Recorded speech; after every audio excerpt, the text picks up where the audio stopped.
हे कृष्ण करुणा सिंधु दीनबंधु जगतपते गोपेश गोपिका कांत राधा कांत नमोस्तुते तप्त कांचन गौरांगी राधे वृंदावनेश्वरी वृषभानुसुते देवी प्रणमामि हरिप्रिये वाञ्छाकल्पतरुभ्यश्च कृपा सिन्धुभ्यैव च पतितानां पावनेभ्यो वैष्णवेभ्यो नमो नमः। जय श्री कृष्ण चैतन्य प्रभु नित्यानंद श्री अद्वैत गदाधर शिवासादि गौर भक्तवृंद। हरे कृष्णा कृष्ण कृष्ण हरे हरे हरे राम राम राम हरे हरे। बहुत सुंदर गीत है कि हम कथा सुनाते राम सकल गुणधाम की। ये रामायण है, पुण्य कथा श्री राम की।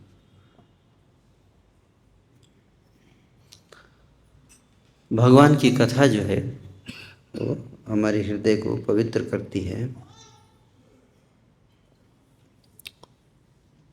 निर्वृत्त तरसई उपगीयमानात् भव सधात श्रोत्र मनोभिरामात्। श्रोत्र सुनने से मन को आनंद प्रदान करती है भगवान की कथा। भगवान की कथा सुनने से दो फायदा है।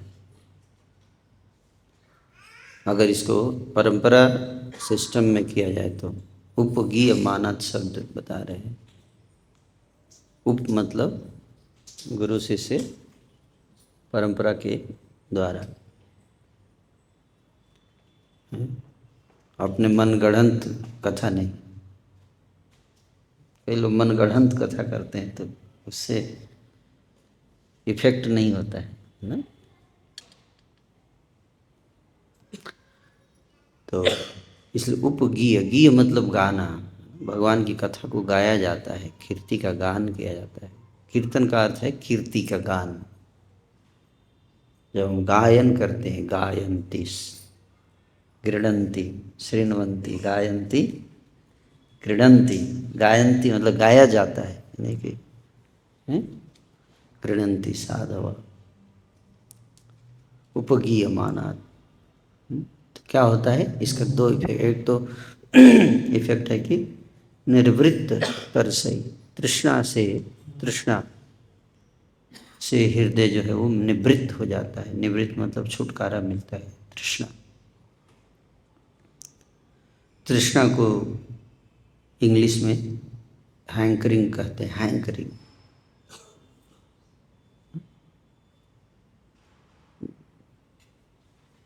उसको कितना भी मिल जाए संतुष्ट व्यक्ति को नहीं होता है। असंतोष, हैंकरिंग को हिंदी में बोलेंगे असंतोष। असंतुष्ट सदा हृदय रहता है, सदा सम उद्विग्न असत ग्रहात्। हमेशा मन उद्विग्न रहता है, व्याकुल।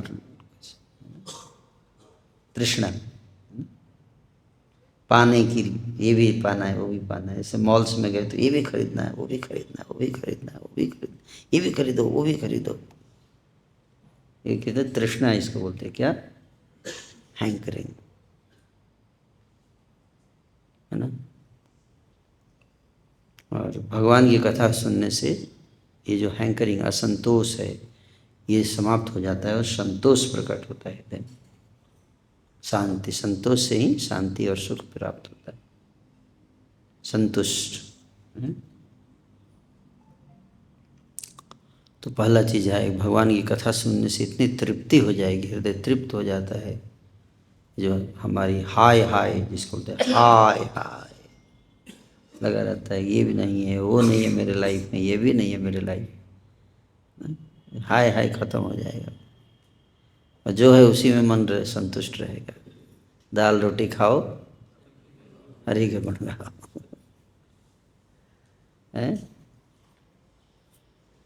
ये आनंद है। ये दिव्य आनंद इसको बोलते हैं। आपको बाहरी चीज़ों की आवश्यकता नहीं पड़ेगी प्रसन्न रहने के लिए, है?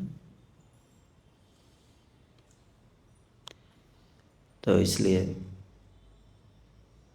ये पहला लक्ष्य कथा का फल है, परिणाम होगा ये कथा सुनने से, राम कथा। और दूसरा कि भव औषधात्, ये भव रोग की बीमारी की इलाज दवाई है, ये औषधि है। राम कथा एक पहला क्या है, हमारी हैंकरिंग को ख़त्म करेगा, क्योंकि ये बीमारी हमारा, हम सबको एक बीमारी है, उसको बोलते हैं भव रोग की बीमारी, भव रोग।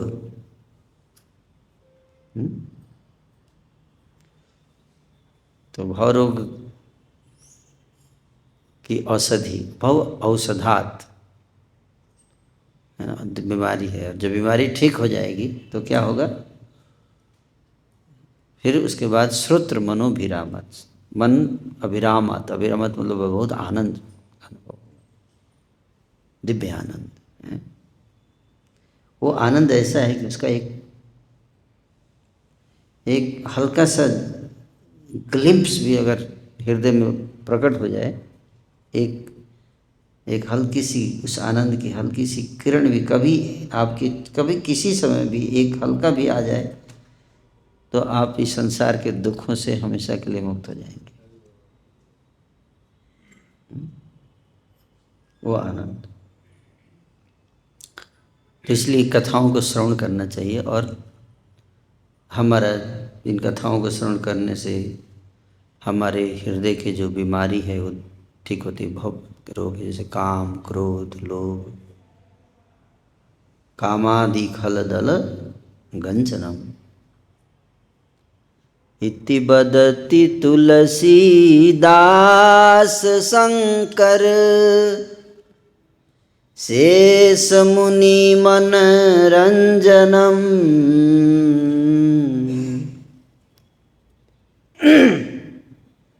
तुलसीदास जी कहते हैं ऐसा कि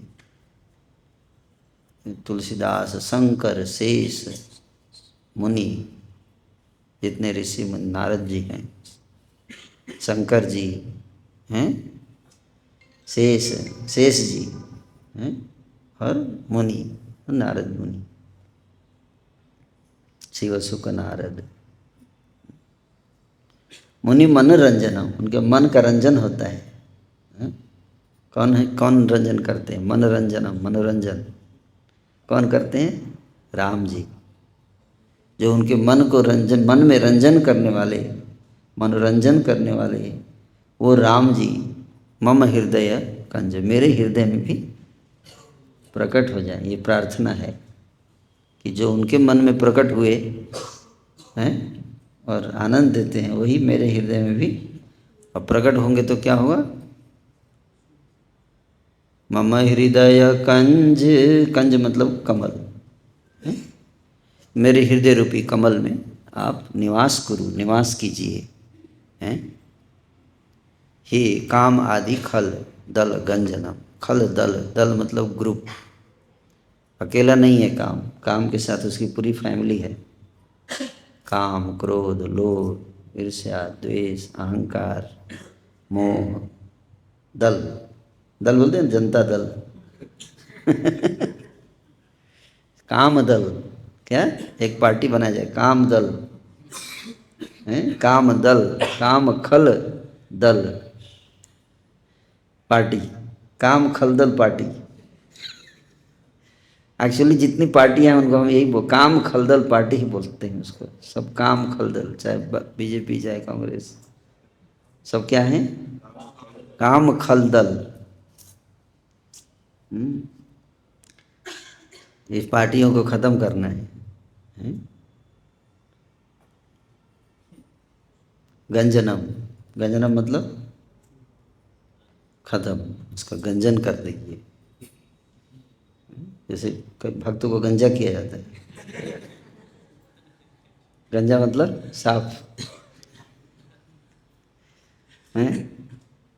सिर पे जो मल है, ब्लैक स्टूल, क्या बोलते हैं, ब्लैक स्टूल, मल, काला मल और एक पीला मल, ये काला मल है, इसको साफ कर दीजिए। गंजनम सफाई, काम आदि गल खल दल गंजन। जब भगवान हमारे हृदय में निवास करेंगे। तो ये कथा है रघुवंश, सूर्यवंश, सूर्यवंशी राजाओं की कथा है ये। सूर्यवंश जो है वो में भगवान श्री रामचंद्र प्रकट हुए हैं। सूर्यवंश की परंपरा ब्रह्मा जी से शुरू होती है। ब्रह्मा जी ने 10 प्रजापति को जन्म दिया, जिसमें एक थे मरीचि। सप्तऋषियों में मरीचि। मरीचि के पुत्र हुए कश्यप। मरीचि और कला, कला जो कर्दम मुनि की पुत्री थी। 9 पुत्रियां हुई, उनमें एक थी कला। उनका विवाह हुआ मरीचि से, उनसे पुत्र हुए कश्यप। और फिर कश्यप जी जो हैं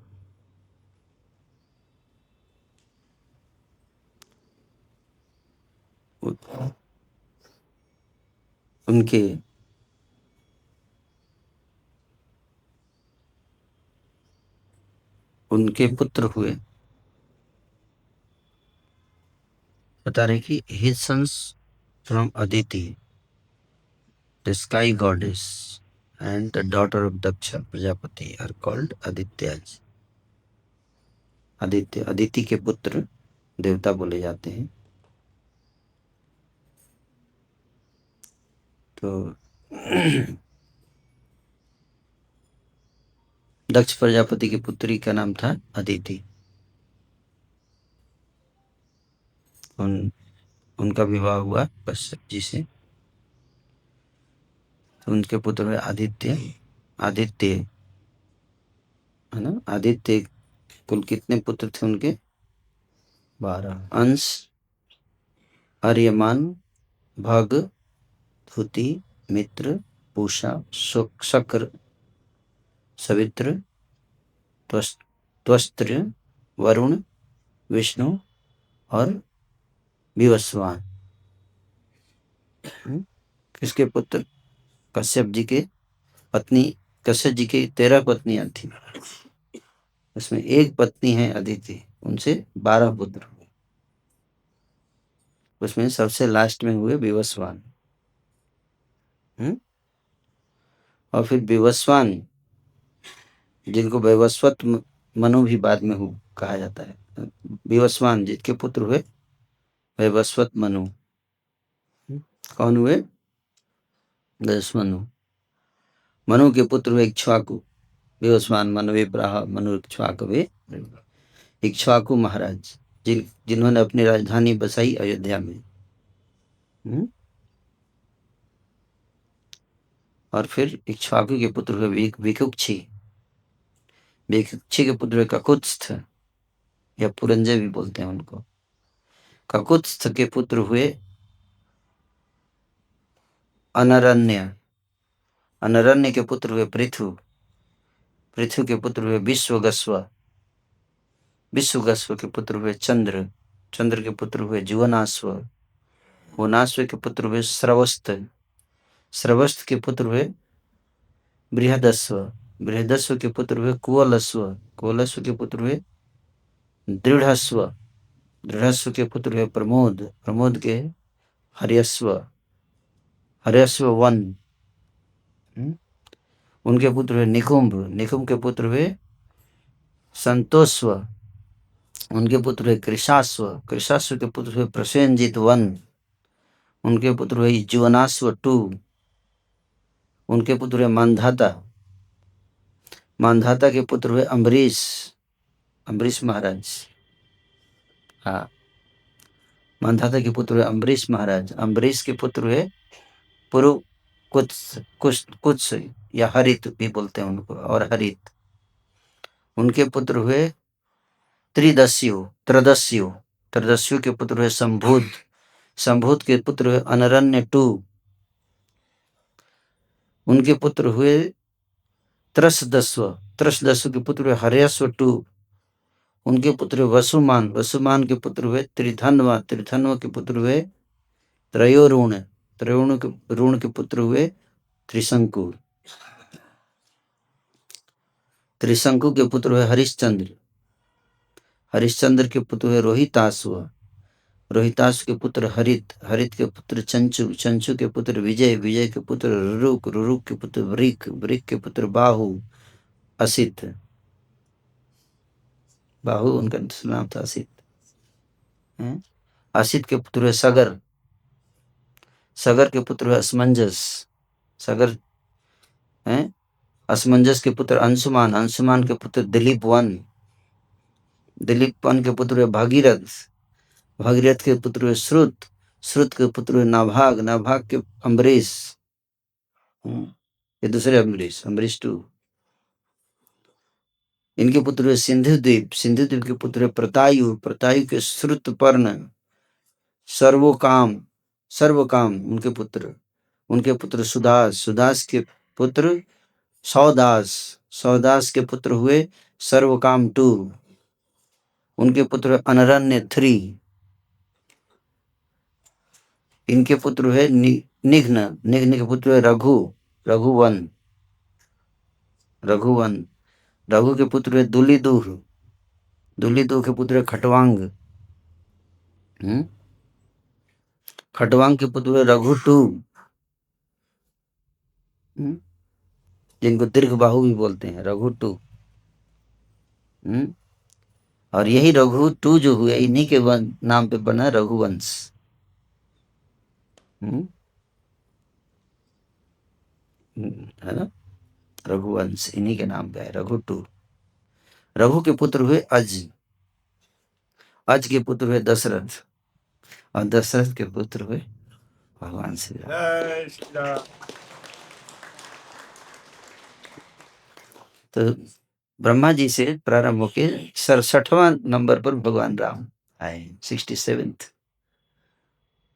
है ना, वंशावली में, है ना। फिर राम के पुत्र है लवकुश, लवकुश के पुत्र अतिथि, अतिथि के पुत्र निषाद, निषाद के नल, नल के नाव, नाव के पुंडरीक, पुंडरीक के क्षेम धनवा, उनके पुत्र हुए देवानिक, देवानिक के अहिनागु, उनके पुत्र हुए परिपत्र, फिर उसके बाद बल, उक्त, वज्रनाभ, शंख, विश्वसाह, हिरण्यनाभ, उनके पुत्र पुष्य, उनके पुत्र ध्रुवसंधि, सुदर्शन उनके पुत्र अग्निवर्ण, उनके पुत्र शीघ्रोग, उनके पुत्र मरु, मरु के पुत्र प्रसूद, प्रसूद के सुसंधि, सुसंधि के अमर्ष, अमर्ष के विश्रुतवान, विश्रुतवान के विश्र बाहु, उनके पुत्र प्रसेनजितवन, बहुत लंबा है। तो पहले का भी राम से पहले 66 और उनके बाद 57 लिस्ट पूरी है। तो हम लोग रघुवंश की कथा सुनाएंगे आपको। रघुवंश के संस्थापक थे यशस्वी रघु के पिता महाराज दिलीप। दिलीप ने पृथ्वी के सबसे प्रथम सम्राट वैवस्वत मनु के उज्जवल वंश में जन्म लिया था। दिलीप बहुत बलवान और तेजस्वी राजा था, मानो साक्षात क्षत्रिय धर्म का अवतार हो। क्षत्रिय धर्म के जितने गुण थे वो सारे गुण महाराज दिलीप में मौजूद थे, उपस्थित थे। मानो साक्षात क्षत्रिय धर्म महाराज दिलीप के रूप में ही प्रकट हुआ इस धरती पर। महाराज दिलीप जैसे बलवान थे वैसे ही बुद्धिमान, विद्वान और कर्मशील थे। तो बलवान भी थे, बुद्धिमान और विद्वान।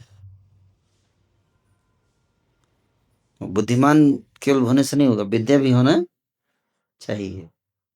बुद्धि हो सकता है किसी का तेज हो, लेकिन अगर स्कूल में नहीं जाएगा तो विद्या नहीं मिलेगा। बुद्धि है लेकिन विद्या मिलेगा जब आप जाके दूसरे से और ज्ञान अर्जन करेंगे तो विद्वान बन जाएंगे। और फिर कर्मशील। कई लोग विद्वान होते हैं लेकिन आलसी होते हैं, बुद्धिमान भी हैं, विद्वान भी हैं, बलवान भी है, लेकिन आलस में बैठे रहते हैं कमरे में। हैं? तो सब कुछ रहते हुए कोई फायदा? कर्मशील भी होना पड़ेगा, है ना। तो महाराज दिलीप चारों थे, बलवान, बुद्धिमान, विद्वान और कर्मशील। प्रजा उन्हें पिता के समान मानती थी। विरोधी और आतताई उनके दंड से डरते थे। ये भी बहुत जरूरी है। प्रजा उनको पिता के रूप में प्रेम करती थी, लेकिन विरोधी लोग जो थे और आतताई दुष्ट लोग, वो उनके अंदर भय भी होना चाहिए, है कि नहीं। बहुत उनको, उनके अंदर भय रहता था। राजा दिलीप के नाम सुनते ही कांपने लगते थे। समुद्र रूपी खाई से घिरे हुए पृथ्वी रूपी किले का वह इस सुगमता से शासन करते थे, मानो एक नगरी का शासन कर रहा हो। पूरी पृथ्वी का शासन करते थे, राजा थे, लेकिन पूरी पृथ्वी का शासन करते समय लगता है कि वो केवल एक शहर का देखभाल कर रहे हैं। मतलब एक शहर को जितना आसानी से, बोले पूरी पृथ्वी को देखने में, भारत के केवल देखने के लिए मोदी जी का हालत खराब रहा है कि नहीं। अब पूरी पृथ्वी को अगर मोदी जी को राजा बनाया जाए, क्या हाल होगा। है? और उसके बाद लेकिन महाराज दिलीप हालांकि पूरी पृथ्वी के राजा थे, लेकिन वो बहुत ही, वो इस तरह से शायद मानो एक केवल शहर को देखभाल कर रहे हैं, इतना आसानी से कर रहे थे। जैसे यज्ञ की संगिनी दक्षिणा है, उसी प्रकार राजा दिलीप के साथ अटूट संबंध से बंधी हुई रानी का नाम था सुदक्षिणा। दिलीप की महारानी जी थी, उनका नाम था सुदक्षिणा। सुदक्षिणा ने मगध वंश में जन्म लिया था। मगध मतलब बिहार। राजा को अन्य सब सुख प्राप्त थे, केवल संतान का सुख नहीं था। संतान की प्राप्ति के लिए अनुष्ठान करने का विचार करके राजा ने राज्य की देखरेख का भार मंत्रियों के कंधों पर डाल दिया। संतान नहीं थी, तो संतान की प्राप्ति के लिए उनको तपस्या करना था, तपस्या करने जाना पड़ता, पर ऐसे संतान नहीं मिलता था पहले। और संतान भी चाहिए तेजस्वी, तेजस्वी के लिए बनना पड़ेगा तपस्वी, तब तो तेजस्वी संतान होगी। तो राजा ने अपने राज्य को दे दिया, किसको? मंत्रियों को दे दिया। और स्वयं कहाँ चले गए? साधना करने। तो जब आप प्रीचिंग कर रहे हो और योग्य लीडर नहीं बना पा रहे हैं आप, तो क्या करना चाहिए? मैनेजमेंट किसी और को देके जाइए, साधना कीजिए पहले। हैं? छुट्टी लीजिए, मैनेजर नीचे वालों को दीजिए, जाइए, ताकि अच्छे डिवोटीज क्रिएट हो, तपस्या, भगवान की भक्ति है। और महारानी को साथ लेकर गुरु वशिष्ठ के आश्रम की ओर प्रयाण किया। सुसज्जित रथ में बैठे हुए राजा और रानी ऐसे शोभायमान हो रहे थे जैसे घने सावन के बादल में बिजली और बरसाती पवन शोभा पाते हैं। उनकी आश्रम यात्रा बहुत ही मनोरंजक, मंगल सूचक रही। फूलों के पराग को चारों दिशाओं में बिखेरने वाला साल के रस से सुगंधित सुखकारी वायु उनकी सेवा कर रहा था। मोरों के षड्ज की सदृश स्वर वाली केकाएं उनके कानों को आनंदित कर रही थीं। और हरिणों के जोड़े रास्ते के समीप ही खड़े होकर उनकी ओर निहार रहे थे। उन हरिणों की आंखों में राजा और रानी एक दूसरे की आंखों की छवि देखकर प्रसन्न हो रहे थे। मार्ग में अहिर बस्तियों के जो मुखिया लोग ताजे मक्खन की भेंट लेकर उपस्थित होते थे। अहिर जाति के लोग, राजा जा रहे हैं उपहार के लिए मक्खन, उनसे वे दोनों जंगली वनस्पतियों के नाम पूछते थे। तो ये कौन सा पेड़ है, ये कौन सा, गांव के लोगों से पूछते हुए जा रहे हैं।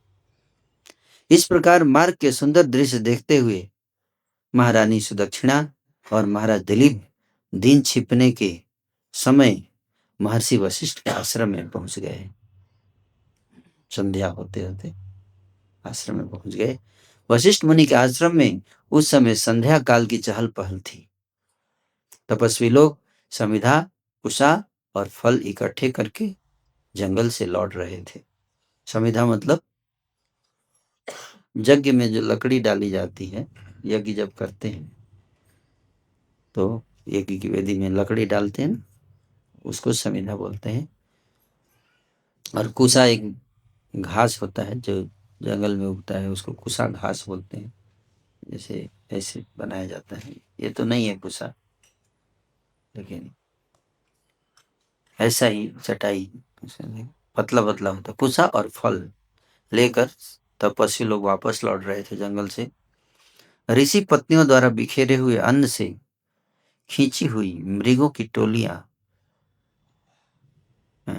कुटियों के दरवाजों पर इकट्ठी हो रही थी। मतलब ऋषि पत्नियां जो होती थी, जो आश्रम में रहती थी, तो अन्न ऐसे बिखेर देती थी आश्रम के दरवाजे पर। तो मृग के झुंड आश्रम के दरवाजे पर आकर उसको खाने के लिए आती थी। मतलब उस दृश्य का वर्णन कर रहे हैं कि ऋषि मुनियों के आश्रम कैसे होते थे।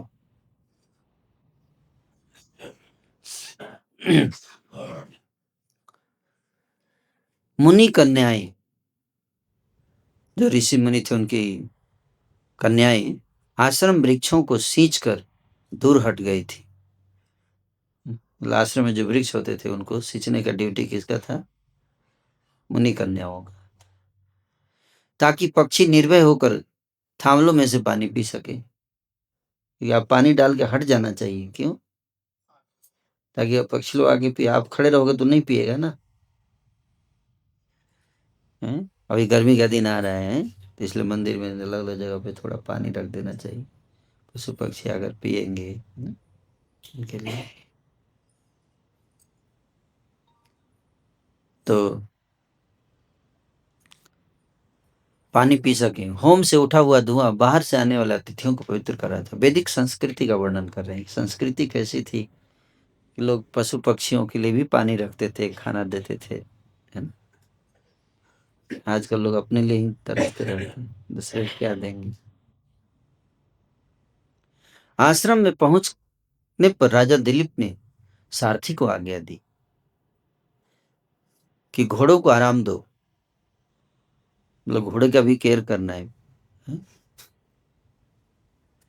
यानी घोड़ा को जोत के और फिर उसको खाना खिलाना भूल गए। राजा देखो, लीडर है, लीडर एक एक चीज का ध्यान रखता है। घोड़ा तक का ध्यान राजा है, फिर भी घोड़ा को ध्यान रखना है, आदेश दिए। वे स्वयं रथ से उतर गए और फिर रानी को उतार लिया। सभ्यता के नियमों से परिचित तपस्वी लोगों ने सब पत्नी के राजा का यथोचित आदर सत्कार किया। जब ऋषि वशिष्ठ सायंकाल के संध्या उपासना से निवृत्त हो गए, तब राजा और रानी उनकी सेवा में उपस्थित हुए। ऋषि के समीप उस समय उनकी पत्नी अरुंधति विराजमान थी। वशिष्ठ ऋषि की पत्नी का नाम है अरुंधति। दोनों ऐसे स्वभाव दे रहे हैं मानो स्वाहा यज्ञ की अग्नि के समीप विराज रही हो। राजा और राजपत्नी ने ऋषि युगल के चरणों में सिर झुकाकर प्रणाम किया।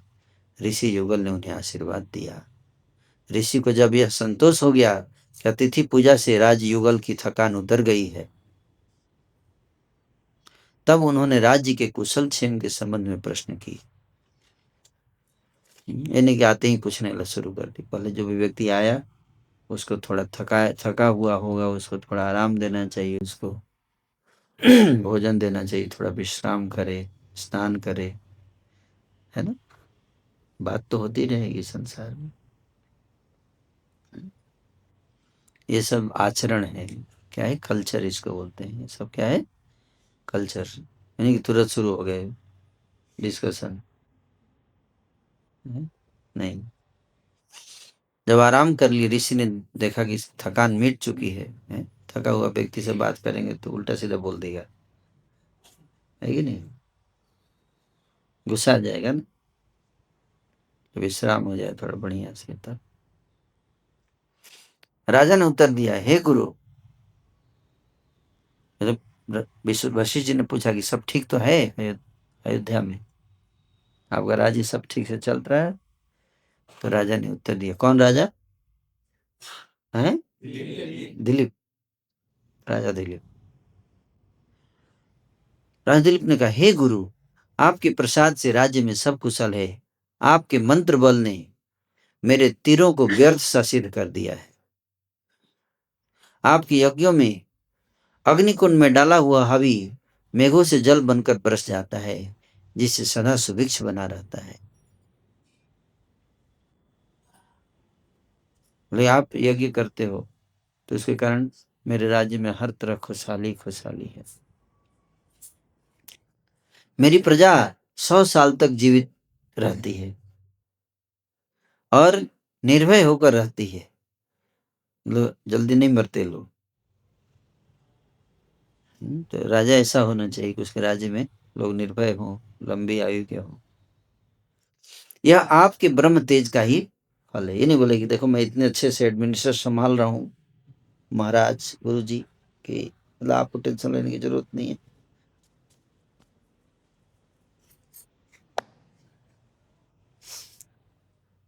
ईगो है, अहंकार। देखो सीखना चाहिए, कल्चर है, समझना चाहिए। कह रहे हैं कि ये आपके ब्रह्म तेज का फल है, मेरे परिश्रम का फल, मेरी बुद्धि का फल नहीं है, ये आपके ब्रह्म तेज का फल है। यह सब कुछ होते हुए भी हे गुरुवर, रत्नों को पैदा करने वाली यह द्वीप सहित भूमि मेरे संतुष्ट मन को संतुष्ट नहीं कर पा रही है। सब कुछ अच्छा चल रहा है, फिर भी मेरा मन संतुष्ट नहीं है। इसलिए राम कथा सुनना चाहिए। देखो राजा के पास सब है, फिर भी मन संतुष्ट। हाय हाय, क्या हाय हाय अभी बताएंगे। कह रहे हैं कि हे गुरुवर, रत्नों को पैदा करने वाली यह द्वीप सहित भूमि मेरे मन को संतुष्ट नहीं कर सकती, क्योंकि आपकी इस बहु सुदक्षिणा की गोद संतान रूपी रत्न से शून्य है।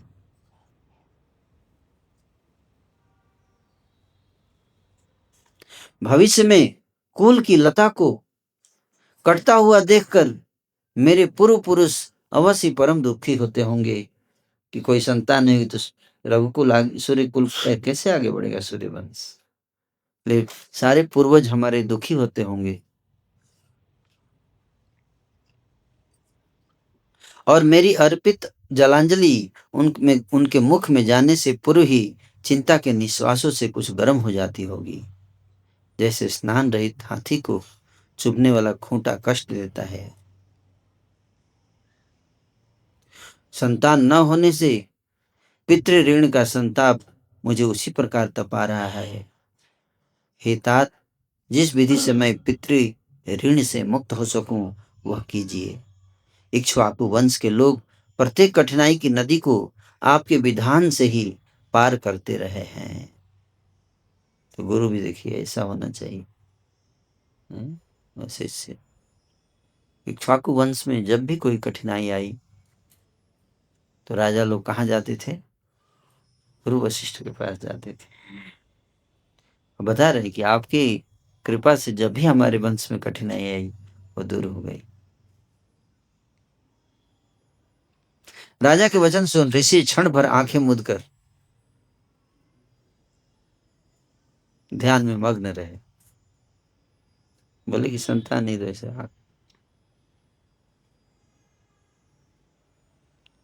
मानो किसी तालाब में सारी मछलियां सो गई। ध्यान अवस्था में ऋषि ने जो कुछ देखा वह राजा को बतलाते हुए कहा। ध्यान ऐसे लगाया तो क्या क्या कुछ दिखाई देने लगा। देखने के बाद बोली, हे राजन, एक बार देवराज इंद्र से मिलकर जब तुम स्वर्ग से पृथ्वी की ओर आ रहे थे, सुरभि गौ कल्पतरु की छाया में विश्राम कर रही थी। सुरभि गाय कल्प वृक्ष था, उसकी छाया में वो विश्राम कर रही थी और तुम आ रहे थे इंद्र से मिलकर। हम्म? देखते ही सब समझ गए हैं। स्पाई नहीं लगाया ऋषि ने, पता करो क्या कारण है। जासूस नहीं थे उनके पास, उनके पास क्या था? आध्यात्मिक शक्ति थी, उसी से सब पता कर ली। कि क्यों आपके संतान नहीं है, ये बताएंगे, कारण बताएंगे कि आपकी संतान क्यों नहीं है, क्या अपराध किया आपने। हम्म? बता रहे कि सुरभि गाय कल वृक्ष की छाया में विश्राम कर रही थी। रानी ऋतुश्राता है। रानी ऋतुश्राता है, इस विचार से तुम घर आने की जल्दी में थे और पूजा की जल्दी जल्दी घर आना चाह रहे थे, तो जल्दीबाजी था, कई बार होता ना फास्ट। रानी से मिलने के लिए और पूजा के योग्य सुरभि की उपेक्षा करके चले आए। सुरभि को प्रणाम नहीं किया। गाय तो वो रानी से मिलने की आपकी इतनी जल्दीबाजी थी कि आपने सारे रास्ते में सुरभि थी, उसको आपने क्या किया? ध्यान भी नहीं, उपेक्षा कर दिया आप। सुरभि ने इस तिरस्कार से रुष्ट होकर तुम्हें श्राप दे दिया कि जब तक तुम मेरी संतान की आराधना न करोगे तब तक तुम्हारी संतान नहीं होगी।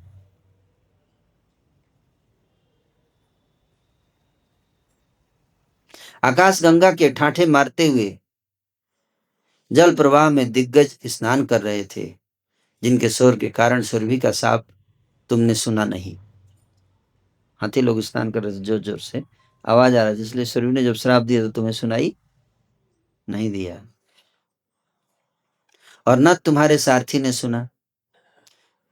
जो पूजा के योग्य है उनका तिरस्कार करने से मनुष्यों के सुखों के दरवाजे बंद हो जाते हैं। तुम्हारी इच्छाओं के द्वार की सांकल बंद होने का भी यही कारण हुआ। सुरभि आजकल प्राचेतस के यज्ञ के निमित्त पाताल में गई है। अभी सुरभि कहाँ है? पाताल लोक में गई है यज्ञ में भाग लेने के लिए। प्रचेता लोग यज्ञ कर रहे हैं। उसकी पुत्री सुरभि की बेटी हमारे आश्रम में विद्यमान है। बोले कि वो तो गई है लेकिन उसकी बेटी वशिष्ठ जी के आश्रम में ही विराजमान है। तुम और तुम्हारी पत्नी उसको सेवा से संतुष्ट करो, तुम्हारी इच्छा अवश्य पूर्ण होगी। ऋषि के वाक्य, तो इससे क्या शिक्षा मिलती है? इस प्रसंग को जो सुना उससे क्या शिक्षा मिली?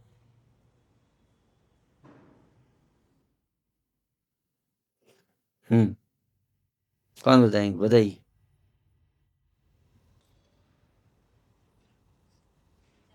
जोर से बोलिए। हाँ हाँ, पूजा योग है। पूजा योग जैसे माता पिता जो बड़े हैं, है ना, या जो गुरुजन हैं, या गाय गौ माता है भगवान ईश्वर, तो उनकी तो बात ही क्या करनी है। आचार्य वृंद या वरिष्ठ वैष्णव, हम्म, इन सबको कभी भी इग्नोर नहीं करने, बहुत सावधान रहना चाहिए। एटिकेट्स, एटिकेट क्या? वैष्णव एटिकेट्स। अहंकार में मत नहीं होना चाहिए, या अहंकार ना हो, कम से कम कई बार व्यक्ति अहंकार नहीं था राजा दिलीप को, लेकिन जल्दीबाजी थी। क्या था? ये फास्ट करने के चक्कर में बहुत फास्ट करना चाहते कई बार चीजें। हाँ, है ना, जल्दीबाजी करना है मेरे को, अपने वरिष्ठों का तिरस्कार कर देते हैं, है ना? तो राजा दिलीप ने तो जानबूझ के नहीं किया तिरस्कार, बोले मैंने तो तिरस्कार किया नहीं, जानबूझ के नहीं, उनको पता भी नहीं चला। हम्म, लेकिन सुग्रीव ने दे दिया श्राप। तो इससे सावधान रहना, कितना सावधान रहना। ये जो दुख क्यों आता है जीवन में, यही सब के कारण आता है। हम्म? कभी किसी न किसी का आपने तिरस्कार किया है, जाने में या अनजाने में, उसका परिणाम आता है। तो उन्होंने उपाय भी बता दिया कि इसको बचने का उपाय क्या है, कि आपको नंदिनी, जो उसकी सुरभि की जो पुत्री है, जो ऋषि वशिष्ठ के आश्रम में है, उसकी सेवा करनी पड़ेगी। ऋषि के वाक्य अभी समाप्त भी न हुए थे कि वन से लौटते हुए नंदिनी नामक सुंदर स्वस्थ गौ सामने आ गई। सुरभि की बेटी नंदिनी जंगल से आ गई। देखिए कितना सुंदर प्रसंग है, शिक्षाप्रद है, शिक्षाप्रद है। नंदिनी का रंग नए कोपल के समान चिकना और लालिमा लिए हुए था, लाल रंग की थी, है ना, बिल्कुल कोमल रंग था। उसके माथे पर सफेद रोए का टीका ऐसे शोभायमान हो रहा था जैसे संध्या काल के आकाश पर चंद्रमा। शरीर तो लालिमा था, लेकिन माथे पर क्या था? सफेद रंग का रोया। बछड़े को देखकर स्वयं टपकने वाले पावन दूध की धार से वह कुंडोदरी पृथ्वी को पवित्र कर रही थी। बछड़े को अपना देखा उसने, नंदिनी ने, तो अपने आप स्तन से दूध गिरने लगा। दूधने की जरूरत नहीं थी मशीन लगाकर। उसके खुरों से उठने वाले रज के रेणुओं से स्नान करके राजा ने मानो तीर्थ स्थान कर लिया हो।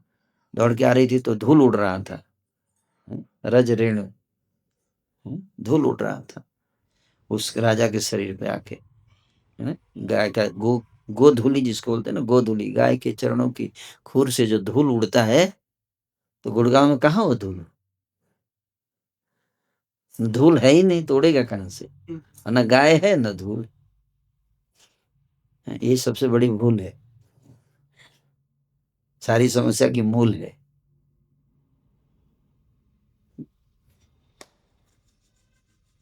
तो वो जो धूली होती है गाय के खुर से जो उड़ के आती है, वो सारे अमंगल का नाश करने वाली होती है। वो हमारे शरीर पे पड़ेगी तो हमारे दुख दूर हो जाते हैं। उनके खुरों से उठने वाले रज रेणुओं से स्नान करके राजा ने मानो तीर्थ स्नान कर लिया। गाय के खुर से जो धूल पड़ता है वो तीर्थ स्नान के बराबर। ऋषि ने नंदिनी के उस समय के बहुत पवित्र और बहुत ही मंगलमय मुहूर्त होता है, जिसको गोधूली मुहूर्त बोलते हैं, जब गाय संध्या में वापस आती है, इसलिए उस मुहूर्त को क्या बोलते? गोधूली बोलते, गोधूली बेला। क्यों गोधूली? क्यों? क्योंकि गाय वापस आती है और लाखों की संख्या में गायें आती हैं दौड़ते हुए, उसे धूल जो उड़ता है उससे सारा वातावरण पवित्र कर देती है गाय। ऋषि ने नंदिनी के उस समय के दर्शन को मनोरथ सिद्धि के लिए कल्याणकारी जानकर राजा से कहा, हे राजन, नाम लेते ही देखो ये कल्याणी सामने आ गई, इससे तुम अपना मनोरथ पूरा हुआ मानो। जैसे विद्या को अभ्यास से प्रसन्न किया जाता है, विद्या को कैसे प्रसन्न किया जाता है? प्रैक्टिस करके। तो विद्या किसी काम का नहीं, अगर प्रैक्टिस नहीं करोगे तो विद्या नाराज हो जाती है, लेकिन प्रैक्टिस नहीं कर रहा है, अप्लाई नहीं कर रहा है। जैसे विद्या को अभ्यास से प्रसन्न किया जाता है, इसी प्रकार वनवासियों सा रहन सहन करके, वनवासियों जैसा रहन सहन करके निरंतर सेवा द्वारा नंदिनी को प्रसन्न करो। राजा का भेष हटा दो। अगर नंदिनी की सेवा करनी है तो राजा रानी का वेश छोड़ना पड़ेगा। कैसा वेश धारण करना पड़ेगा? ग्वाला भेष, वनवासी है, यानी कि गौशाला में जाके गंदा ना हो जाए, कीमती साड़ी है, कीमती ड्रेस है, कंधा ना हो जाए तो उसे नंदिनी गुस्सा हो जाएगी, है ना? वीआईपी बन रहे हो, वो भी शराब दे देगी, है कि नहीं? लेकिन राजा के लिए बनवासी भेष, ग्वाला भेष धारण करना कठिन है ना, है? जैसे हम फिल्म के मालिक को बोल दिया जाए गौशाला में जाओ और गाय का गोमूत्र और गोबर साफ करो, करेगा? नहीं कर। लोग ईगो बहुत ज्यादा होता है ना, ईगो, अहंकार। लेकिन देखो ये सूर्यवंशी राजा थे दिलीप, संस्कार बचपन से गुरुकुल में दिए जाते थे। हम्म? बोले सेवा कैसे करना है नंदिनी की, वशिष्ठ जी बता रहे हैं गुरु जी की सेवा कैसे करना है। बोले इसके चलने पर चलो, जब ये चले तुम भी उठ के चलना शुरू करो पीछे पीछे। ये नहीं को चल रही है, चल जाओ, चल रही है, आप सो रहे हैं। इसके चलने पर चलो, ठहरने पे ठहर जाओ, रुक जाती है तुम भी रुक जाओ, बैठने पर बैठो, इसके बैठने पर बैठो, और जल पीने पर जल पियो, जब ये पानी पिए तब तुम पियो, तो मैं इस बीच में ये नहीं, पानी नहीं पिए तुम मत पियो। अब बहू को भी चाहिए कि इसकी पूजा करे, हैं? वन जाने के समय कुछ कदम तक छोड़ने जाए, जब ये वन में जाती है घास चरने तो पीछे पीछे जाना है, इसको छोड़ के आना है, और वापस आने पर कुछ कदम आगे बढ़कर इसका स्वागत किया करो। जब तक यह प्रसन्न न हो तब तक हे राजन तुम इसकी सेवा करो, तुम्हारी इच्छाएं पूर्ण होंगी और तुम्हारा कुल अविच्छिन्न रहेगा। गाय सेवा, है? गौ सेवा का महत्व। राजा ने सिर झुकाकर गुरु के आदेश को स्वीकार किया। इस बातचीत में रात हो गई थी। मधुर और भी बातें हुई होंगी, मतलब ये तो नहीं तो आधे घंटे, अभी तो 20 मिनट ही हुआ, आधे घंटे कथा शुरू हुआ तो वहां रात हो गई पूरी, मतलब और डिटेल में बात हुआ है, ये संक्षेप में बताया गया है ना। राजा ने सिर झुका गुरु के आदेशों को स्वीकार किया। इस बातचीत में रात हो गई थी। मधुर सत्य बोलने वाले उस ऋषि ने प्रजाओं के पालक दिलीप को सोने की आज्ञा देते हुए ऐसा प्रबंध कर दिया कि राजा का रहन सहन वनवासियों जैसा हो जाए। राजा और रानी कुलपति द्वारा बतलाए हुए झोपड़ी में कुशों की सेज पर रात भर सोए। कहाँ सोए? गेस्ट हाउस में नहीं, लग्जरी गेस्ट हाउस। कहाँ सोए? झोपड़ी के अंदर, कुश बिछा कर नीचे, कुश घास के ऊपर सोए, बनवासी की तरह। राजा और रानी, कुलपति वहां पे थे, मतलब वाइस चांसलर, आश्रम के आश्रम इंचार्ज, उन्होंने आदेश दिया कि आपके लिए झोपड़ी हमने रखा है और नीचे एक कुछ घास का चटाई है, उसी पे आप दोनों को सोना है, ठीक है राजा साहब?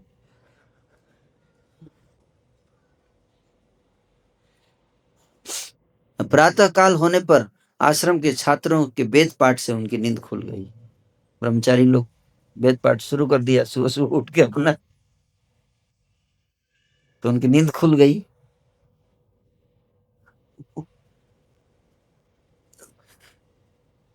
प्रातः काल होने पर रानी सुदक्षिणा ने नंदिनी की गंध और माला से स्वागत सत्कार किया। नंदिनी को जाकर गंध और माला से सत्कार किया। जब बछड़ा दूध पीकर बांधा जा चुका तब तपस्वी राजा ने गो को खूंटे से खोल दिया। जैसे स्मृति ग्रंथ वेदों का अनुसरण करते हैं, जैसे स्मृति ग्रंथ पुराण वेदों का अनुसरण करते हैं, उसी प्रकार नंदिनी के खुरों के स्पर्श से पवित्र वन मार्ग पर महारानी भी पीछे पीछे चली।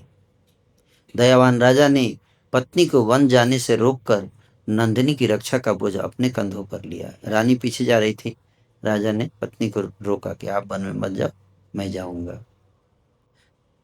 मानो 4 स्तन रूपी समुद्र वाली पृथ्वी की रक्षा का बोझ संभाला हो। राजा ने बोला कि मैं रक्षा करूंगा, नंदिनी की रक्षा के लिए। राजा को वन की ओर जाते देख राजपुरुष भी पीछे पीछे चलने लगे। बॉडीगार्ड्स, राजा के बॉडीगार्ड्स होंगे ना, वो भी चलने लगे कि महाराज को कोई दिक्कत ना हो, महाराज तो नंदिनी की रक्षा करें, महाराज की हम करेंगे। असिस्टेंट। राजा ने उन्हें रोक दिया, क्योंकि मनु की संतान दूसरे से रक्षा नहीं चाहती, अपने बाहुबल पर ही भरोसा रखती है। वन में सम्राट ने नंदिनी के भोजन के लिए स्वादु स्वादु घास एकत्र की, खुजली होने पर खुजलाया, जंगली दंशों को हटाया और रास्ते की रुकावटों को दूर करके इच्छा अनुसार घूमने का मार्ग साफ किया।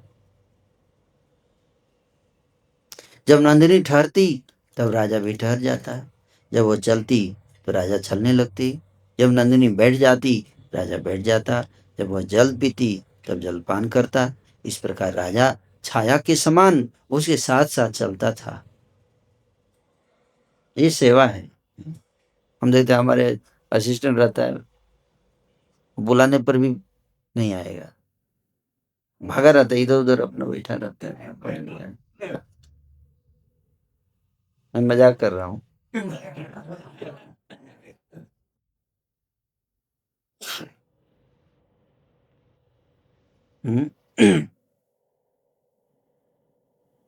इस प्रकार राजा छाया के समान उसके साथ साथ चलता था।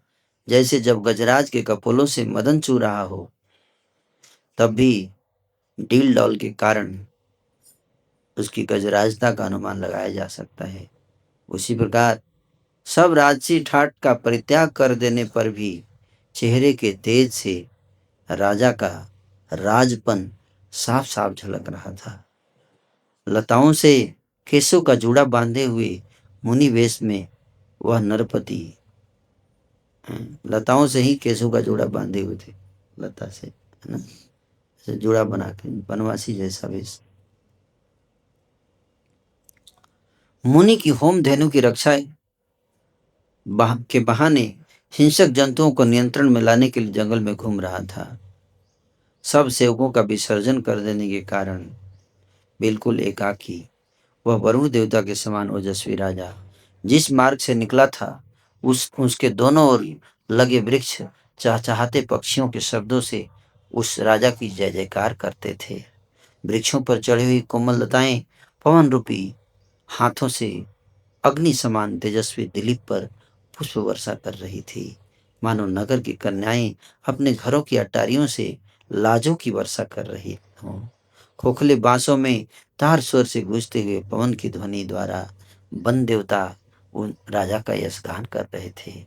हिमालय की गोद में बहने वाली नदियों के तुषार के स्पर्श से शीतल और वृक्षों के फूलों के संपर्क से सुगंधित पवन छाते के बिना धूप में भ्रमण करते हुए राजा की थकान को उतार रहा था।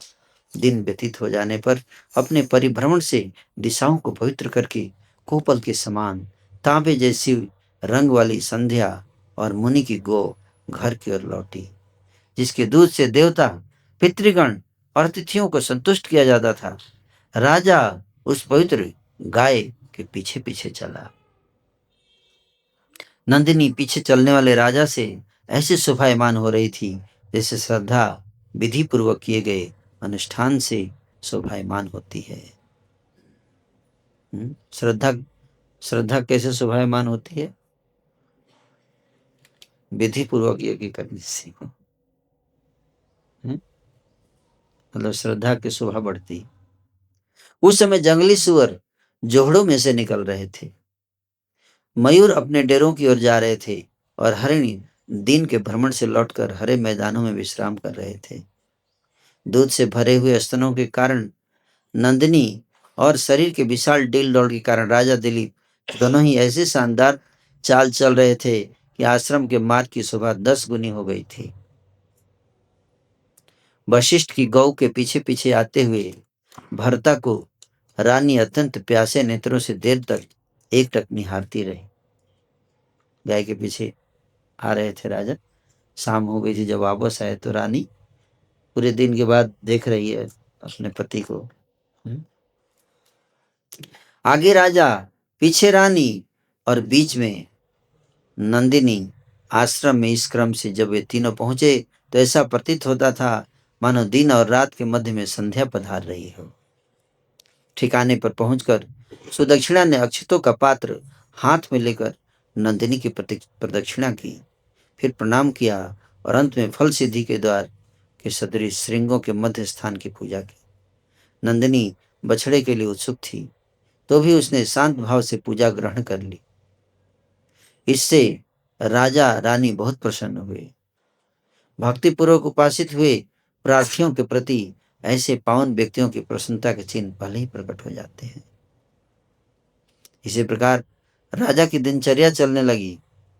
अब रोज ऐसे होने लगा। एक दिन का तो डिटेल बता दिए, बोले अब डेली ऐसे होता था। वह रात को नंदिनी को सो जाने पर सोता। नंदिनी जब सो जाती उसके बाद सोता।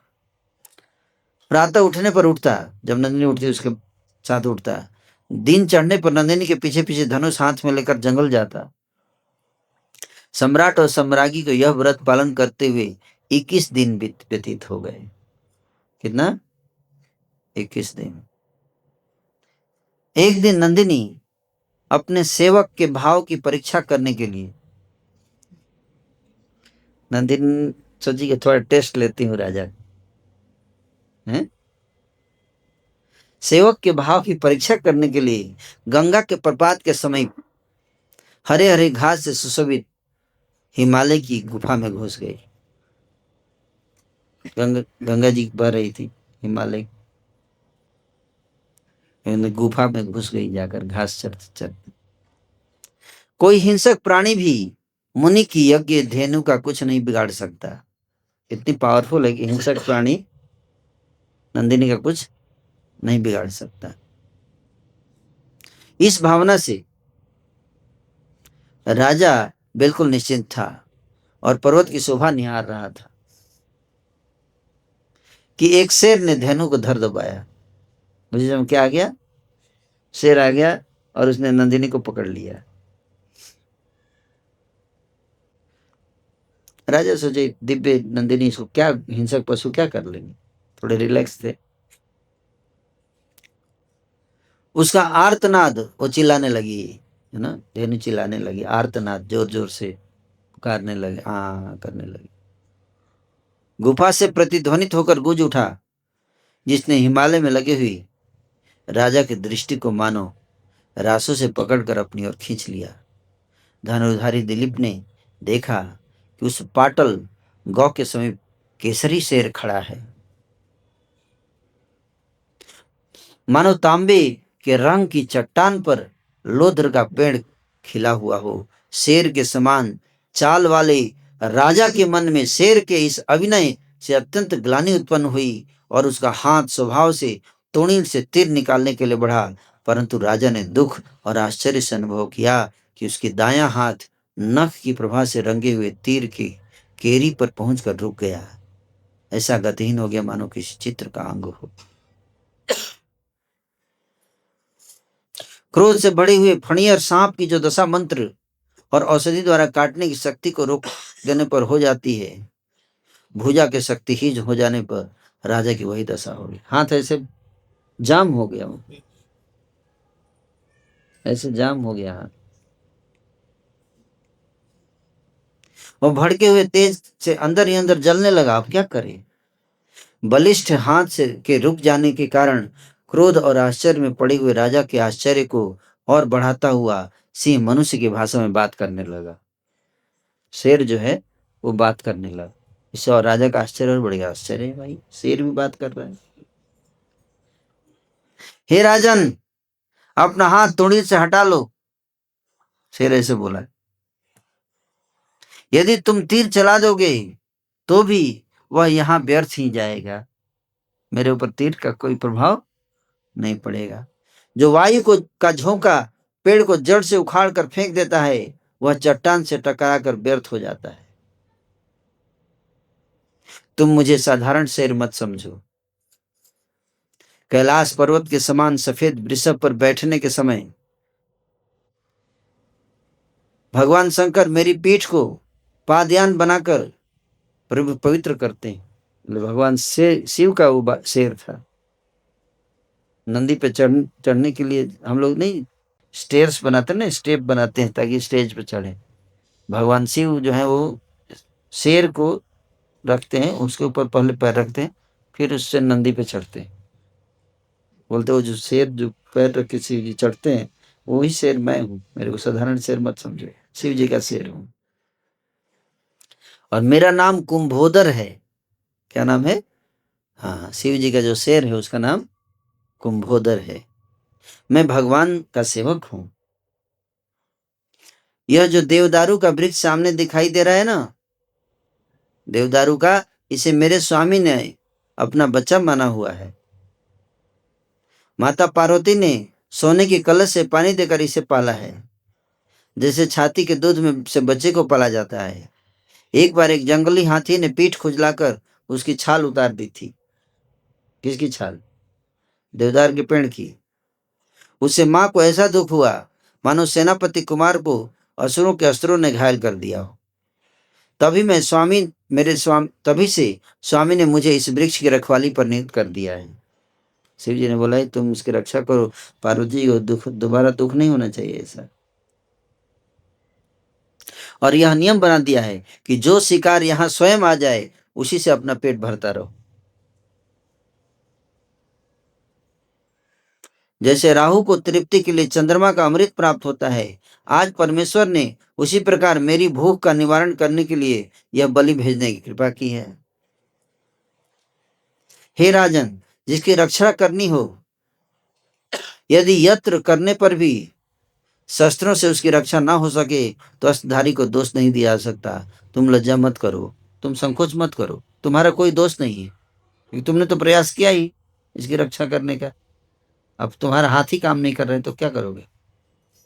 तो तुम पे दोष नहीं लगेगा, तुम पे दोष नहीं लगेगा। हैं? तुमने गुरु के प्रति अपनी भक्ति प्रकट कर दी, अब तुम घर लौट जाओ। तुमने तो अपना बेस्ट प्रयास किया, अब तुमने रक्षा करने का प्रयास कर लिया, अब नहीं रक्षा कर पाए तो क्या करो? अब तुम चले जाओ, वापस घर लौट जाओ।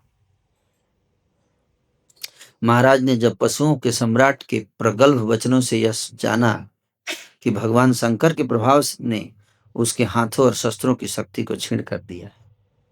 कैसे रुके हाथ? शिव जी के प्रभाव से। शिव जी का शेर था ना, वो नाम क्या था आप लोग जानते हैं? शिव जी का शेर भी था। कितने लोगों को पता था? किसी को नहीं पता। देखिए उसका नाम भी दिया, कुंभोदर है, कुंभोदर।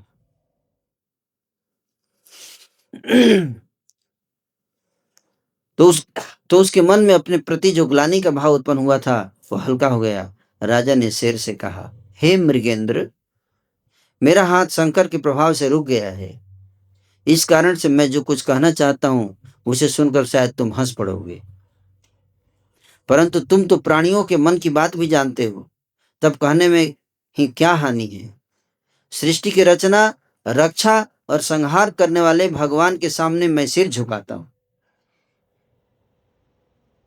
परंतु मैं गुरु के यज्ञ के साधन भूत इस गोधन को नष्ट होता भी तो नहीं देख सकता हूं।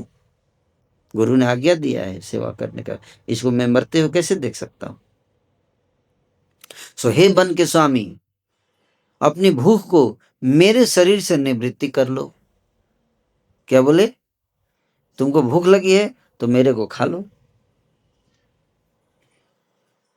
संध्या के समय महर्षि की इस धेनु का बछड़ा अपनी मां की बाट जो रहा होगा। जो बछड़ा जो आश्रम में है वो अपनी मां की बाट जो रहा होगा कि मां आएगी मेरे को, इसलिए वो इंतजार कर रहा है अपनी मां का, इसे छोड़ दो। देवाधिदेव का सेवक राजा दिलीप की बात सुनकर कुछ हंसकर कहने लगा। बोलते समय उसके बड़े बड़े दांतों के सफेद किरणों से गुफा का अंधकार नष्ट हो रहा था। उसने कहा, पृथ्वी पर तुम्हारा एक छत्र राज्य है, पृथ्वी पर तुम्हारा एक छत्र राज्य है, चढ़ती जवानी है, सुंदर शरीर है, छोटी सी बात के लिए सब कुछ त्याग देने का संकल्प प्रकट करते हुए तुम मुझे नासमझ से प्रतीत होते हो।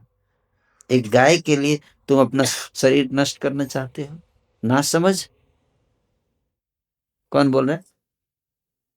कुंभोदर शेर। यदि तुम दया के कारण अपनी बलि दे रहे हो तो जरा सोचो कि तुम्हारे मरने से केवल एक गाय बचेगी। तुम्हारे मरने से केवल एक गाय बचेगी। कैलकुलेशन करो, दिमाग लगाओ, प्रॉफिट एंड लॉस कैलकुलेशन। तुम्हारे मरने से केवल एक गाय बचेगी, पर अगर तुम जीवित रहोगे तो चिरकाल तक संपूर्ण प्रजा की पिता के समान आपत्तियों से रक्षा कर सकोगे। हो सकता है कि तुम्हें गुरु के अग्नि समान क्रोध से डर लगता हो। तुम्हें गुरु के समान क्रोध, गुरु जो है क्रोध दंड दे देंगे, तुम ऐसा सोच रहे हो क्या? लेकिन ऐसा भी तो हो सकता है कि गुरु महाराज दंड दे दे, जाऊं बिना गाय के जाऊं तो। अगर तुम ऐसा सोच रहे हो तो उसका भी उपाय बताता हूं। उसका निवारण तुम करोड़ों दुधारू गौओं का दान करके कर सकते हो। 1 करोड़ गाय दुधारू गाय दान कर देना, बाद में निवारण हो। अतः तुम्हें उचित है कि अपने निरंतर सुखी स्वस्थ शरीर की रक्षा करो, क्योंकि पृथ्वी के चक्रवर्ती राज्य और स्वर्ग के राज्य में केवल पृथ्वी को छूने का भेद है, अन्यथा दोनों एक समान है। केसरी इतना कहकर चुप हो गया। तो प्रतिध्वनि द्वारा मानो गुफा ने भी उसके कथन का अनुमोदन किया। राजा उसका उत्तर देने लगा तो उसने देखा कि मुनि की गौ बहुत कातर आंखों से उसकी ओर एकटक निहार रही है। राजा ने कहा, क्षत्रिय उसे कहते हैं जो प्रहार से निर्बल की रक्षा करे। मैं तुमसे नंदिनी की रक्षा न कर सका। ऐसी दशा में अपने कर्तव्य से हीन और निंदा से संकलित प्राणों को बचाकर क्या करूंगा? तुम कहते हो मैं बहुत से अन्य धेनुओं की भेंट देकर गुरु को संतुष्ट कर दूं। यह नंदिनी गाय सुरभि के बराबर महत्व रखती है। असंख्य गौएं भी इसकी बराबरी नहीं कर सकती। यदि तुम्हें भगवान रुद्र का सहारा ना होता तो मेरे इस तुम इस प्रहार तुम इस पर प्रहार न कर सकते। सो हे मृगेंद्र, मैं अपने शरीर को मूल्य रूप में देकर तुमसे इस गौ को खरीदना चाहता हूं। अपना शरीर दे दूंगा, गाय को खरीद। यह न्याय की बात है, क्योंकि इससे तुम्हारी भूख भी मिट जाएगी और मेरे गुरु का यज्ञ भी खंडित नहीं होगा।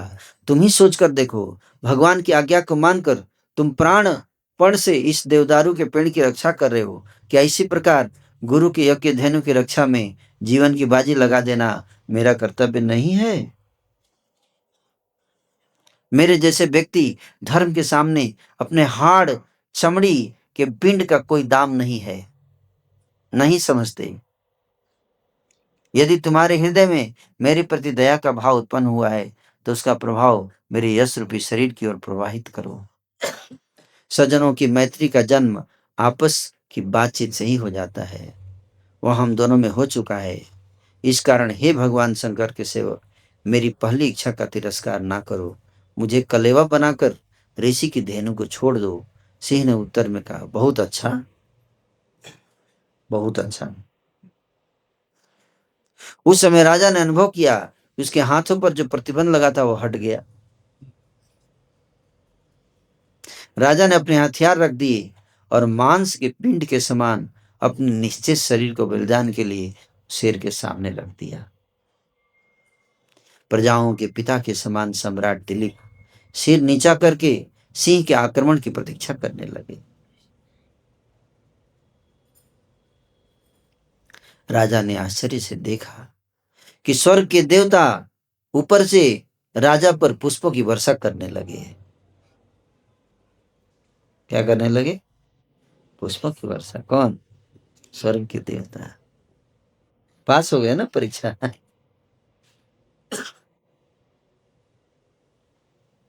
राजा ने, इतने में शब्द सुनाई दिया, बेटा उठो। राजा ने आंखें उठाकर देखा तो वहां शेर का कोई चिन्ह भी नहीं था। हाँ, मां के समान दूध बरसाती हुई नंदिनी सामने खड़ी थी। राजा को आश्चर्य में डूबा देखकर नंदिनी ने कहा, हे राजन, मैंने अपनी माया के बल से तेरी परीक्षा ली है।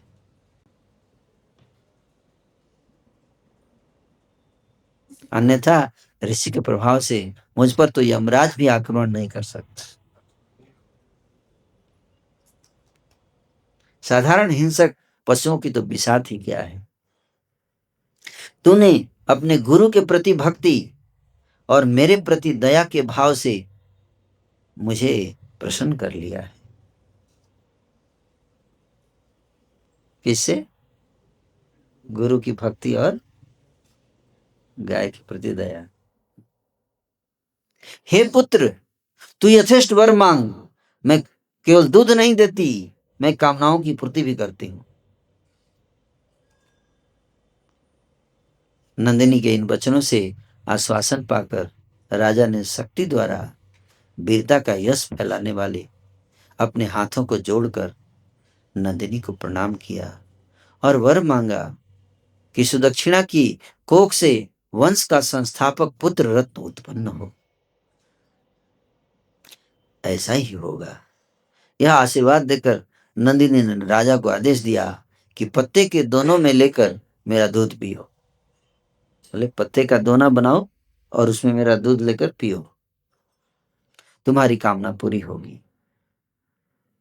राजा ने निवेदन किया, मां, जैसे मैं पृथ्वी की रक्षा करके केवल उसका छठा भाग कर के रूप में लेता हूं, इसी प्रकार बछड़े और यज्ञ से बचा हुआ तुम्हारा दूध मैं ऋषि की अनुमति से ग्रहण करूंगा। नंदिनी ने कहा कि मेरा दूध लेकर दोने में पी लो और इससे पुत्र प्राप्त हो जाएगी। बोले नहीं, नहीं पीऊंगा। बोले पहले बछड़ा पिएगा, मैं इतना स्वार्थी नहीं हूं। एटिकेट देखो, क्या एटिकेट है। बोले बछड़ा पिएगा, उसका अधिकार है पहले आपके दूध पर, वो पिएगा, फिर दूध से यज्ञ होगा, यज्ञ के बाद जो दूध बचेगा फिर उसको भी मैं ऋषि की आज्ञा लूंगा पहले, गुरु जी की, उसके बाद पीऊंगा।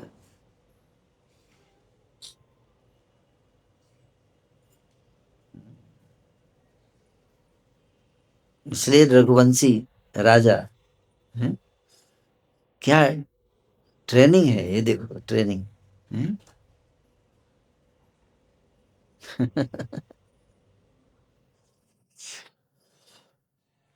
राजा के उत्तर से अत्यंत संतुष्ट होकर नंदिनी हिमालय की गुफा से निकलकर आश्रम की ओर रवाना हुई। आश्रम में पहुंचकर राजा ने गुरु वशिष्ठ को शुभ समाचार सुनाया। रानी सुदक्षिणा ने राजा के प्रसन्न मुख को देखकर ही सब कुछ समझ लिया था। राजा ने शुभ समाचार सुनाया, वह तो पुनरुक्ति मात्र ही हुआ। सायंकाल होने पर यज्ञ और बछड़े से बचे हुए नंदिनी के दूध को गुरु की आज्ञा पाकर राजा ने इस प्रकार पिया मानो शुद्ध यश का पान कर रहा हो।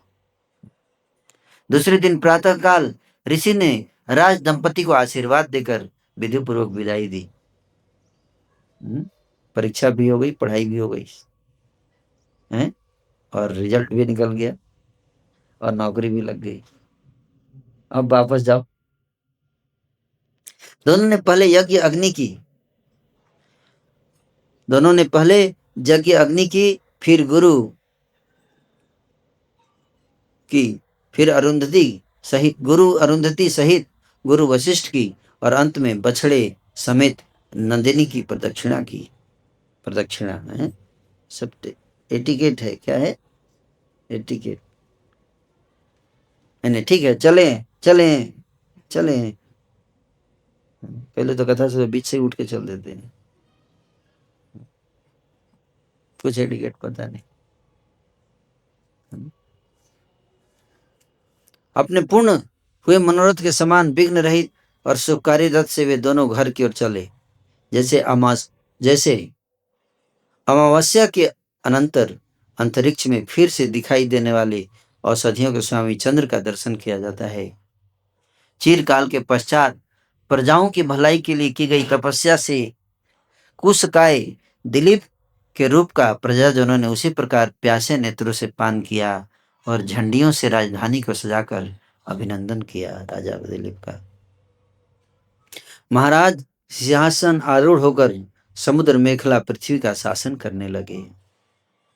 कुछ समय के पश्चात जैसे अत्रि मुनि के नयनों से उत्पन्न चंद्रमा को आकाश ने धारण किया था, जैसे अग्नि द्वारा फेंके हुए स्कंद रूपी तेज को गंगा ने संभाल लिया था, वैसे ही रानी सुदक्षिणा ने कुल के लिए उत्कृष्ट गर्भ को धारण किया। कुछ दिन पश्चात रानी सुदक्षिणा गर्भवती हुई। जैसे प्रभात काल के समीप आने पर चंद्रमा के प्रकाश से प्रकाशित रात्रि के आकाश पर पीलापन छा जाता है, उसी प्रकार सुदक्षिणा के चेहरे पर भी लोद्र पुष्प का सा पीलापन आने लगा।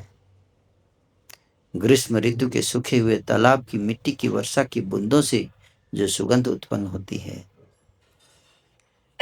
उसे सूंघकर जैसे जंगली हाथी प्रसन्न होता है, वैसे ही रानी के मुंह से मिट्टी की बास लेकर राजा प्रसन्न होता न थकता था। मानो रानी यह सोच रही हो कि मेरी कोख से जो राजकुमार जन्म लेगा उसे पृथ्वी का ही तो उपभोग करना है। वह मुझसे लज्जा वह स्वयं कुछ न कहेगी। तुम बतलाओ कि यह क्या चाहती है। इस प्रकार सहेलियों से पूछ पूछ कर राजा सुदक्षिणा की इच्छाओं को तत्काल पूरा कर देता था। कि सुदक्षिणा गर्भवती थी तो जो जो इच्छा करती थी तो वो खुद राजा को नहीं बताती थी, पूछते थे तो भी नहीं बुझाती थी लज्जा के कारण, है ना। तो राजा जो है वो जो सहेलियां थी, जो असिस्टेंट्स रानी की, उनसे पूछते थे कि तुम लोग बताओ। तीनों लोकों में ऐसी कोई वस्तु नहीं थी जो पराक्रमी धनुर्धारी के लिए दुर्लभ हो। क्रम से सुदक्षिणा की प्रारंभिक क्षणता दूर होने और पूर्णता की सुंदरता आने लगी। मानो पुराने पत्तों के झड़ जाने पर नई सुंदर कोपले लता पर आ गई हो। राजा ने पुरोहितों से यथा समय पुंसवन आदि संस्कार विधिपूर्वक कराए। 10वें मास में चिकित्सा के जानने वाले कुशल वैद्यों द्वारा गर्भ पोषण की प्रक्रिया हो जाने पर बादलों से भरे हुए अंतरिक्ष की भांति परिपूर्ण पत्नी को देखकर राजा ने अत्यंत प्रसन्नता का अनुभव किया। अच्छे मुहूर्त में जब पांचों ग्रह अनुकूल थे, सची समान राजपत्नी ने पुत्र रत्न को उसी प्रकार जन्म दिया जैसे प्रभाव, उत्साह और मंत्रणा से संपन्न व्यक्ति अनश्वर संपत्ति को जन्म देता है। उस समय दिशाएं खिल उठी, सुखकारी पवन बहने लगा। यज्ञ अग्नि चारों ओर लपटों को फैलाकर यज्ञ की सामग्री ग्रहण करने लगी।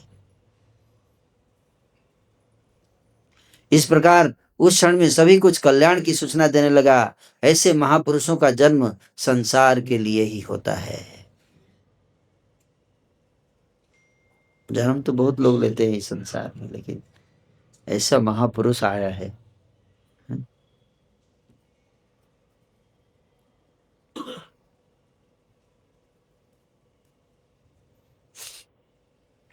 जिस समय सूतिका गृह में उस नवजात को बिस्तर पर लिटाया गया तो उसके उग्र तेज के सामने रात के समय जलने वाला दीपक भी मंद पड़ गया। सूतिका गृह में जब बालक को लिटाया गया, दीपक जल रहा था, उससे इतना तेज आ रहा था कि सामने वाला दीपक भी उसके सामने फीका हो गया। मानो दीवार पर दीपकों के केवल चित्र बने हुए हो। दीपक लग रहा था जैसे चित्र बने, पेंटिंग किया हुआ दीपक उसके सामने। असली दीपक तो ये है। महलों से आकर जिन परिचारकों ने पुत्र जन्म का शुभ समाचार सुनाया, महाराज ने उन्हें चंद्र के समान उज्जवल राजछत्र और शाही चामरों को छोड़कर अन्य जो कुछ भी उन्होंने मांगा देने में संकोच नहीं किया। जिस समय राजा दिलीप ने पुत्र के चंद्रमा समान सुंदर मुख को एकटक दृष्टि से देखा, उस समय उसके हृदय रूपी सागर में प्रसन्नता का तूफान सा उमड़कर किनारे की सीमा को पार कर रहा था। ऋषि वशिष्ठ ने वन से आकर कुमार के जात कर्म संबंधी सब संस्कार विधिपूर्वक कराया। जिस प्रकार खान में से निकले हुए रत्न को पत्थर पर घिसने से उसकी आभा और बढ़ जाती है, संस्कार करने से कुमार की आभा भी उसी प्रकार दिन पर दिन और बढ़ने लगी। उस अवसर पर केवल सम्राट दिलीप के घर पर ही नहीं, अपितु देवताओं के विहार स्थान, सम्राट दिलीप के घर पर ही नहीं अपितु देवताओं के विहार स्थान अंतरिक्ष में भी मंगलमय मधुर बाजे बजने लगे।